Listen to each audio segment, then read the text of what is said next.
দর্শক মণ্ডলী আসসালামু আলাইকুম। আজকে আমি একটা কনস্ট্রাকশন সাইট আপনাদের দেখানোর চেষ্টা করব। আজকে আমার মূল কথা হচ্ছে এটাই যে আপনার কনস্ট্রাকশন চলাকালে সাইট ইঞ্জিনিয়ারের প্রয়োজনীয়তা কী?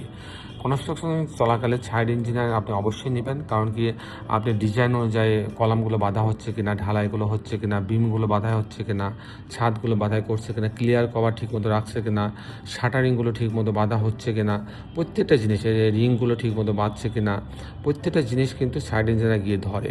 আর আপনি সেই সাইডে যদি সাইট ইঞ্জিনিয়ার রেগুলার যায়, তাহলে মিস্ত্রির জানে ভয় থাকে, সে কিন্তু তখন ভালো মানের মিস্ত্রি নিয়ে এসে কাজ করাবে এবং যেগুলো সে তার মন গড়া কোনো কাজ করবে না।